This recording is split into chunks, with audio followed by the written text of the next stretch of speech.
মাশাআল্লাহ, কত বড় মুরগি। তো প্রিয় দর্শক, আসসালামু আলাইকুম। কেমন আছেন সকলে? আশা করি আল্লাহর অশেষ রহমতে সকলেই ভালো আছেন। তো বন্ধুরা, আজকে আমি এমন একটা জায়গায় চলে আসছি, এখানে আপনারা হাঁস মুরগি সব কিছু পাবেন, যেখানে দেশি বিদেশি প্রচুর পরিমাণ মুরগির কালেকশন আমি আপনাদেরকে আজকে দেখাবো। তো বন্ধুরা, আস্তে আস্তে দেখাতে শুরু করি। এখানে কিছু কিছু ব্রাহ্মা মুরগির বাচ্চা রয়েছে দেখতে পাচ্ছি। একটু আগে বড় মুরগিটা দেখলাম আমরা। তো একই লোক নিয়ে আসছে। পাশে কিছু পাকিস্তানি মুরগির বাচ্চা আমরা দেখতে পাচ্ছি। একে একে আমি এই হাটটির সমস্ত হাঁস মুরগি আপনাদের দেখাবো, ধৈর্য ধরে দেখতে থাকুন। তো একটি কি মুরগি আমি জানি না, অনেক সুন্দর মোরগ, অনেক সুন্দর। এটাকে কি মুরগি যেন বলে, আমি ভুলে গেছি নামটা। একই জাতের আরও কয়েকটি দেখতে পাচ্ছি। এটি মুরগি, এই আর একটি কালো মোরগ অন্য কি জাতের।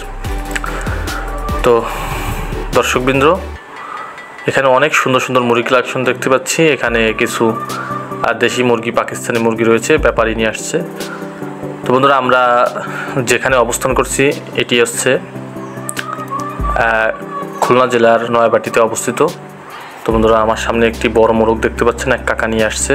মাশাআল্লাহ, বিশাল বড় মোরগ, অনেক বড়, দেখতেও যেমন সুন্দর তেমন সাইজও বড়।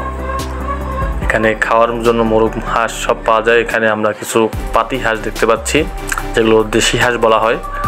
তো পাশেই কিছু মুরগি রয়েছে। আমি একটু হাটের শেষ প্রান্তের দিকে যাই, দেখাতে থাকি যে কত পরিমাণ মুরগির কালেকশন। প্রতিটা ভ্যানে কিন্তু মুরগি নিয়ে আসছে সবাই। আর সামনের দিকে তো আরও ছিল, এটা হচ্ছে হাটের শেষের দিকের অংশ। তো দর্শকবৃন্দ, যে মুরগি লাগবে আপনার, দেশি হোক, বিদেশি হোক, সিল্কি হোক, হাফসি হোক, যে মুরগি লাগবে সেই মুরগি এখানে কিন্তু পেয়ে যাবেন। তো ভিডিওটি আর বড় করব না। যদি ভিডিওটি ভালো লাগে অবশ্যই সাবস্ক্রাইব করবেন। ধন্যবাদ সকলকে।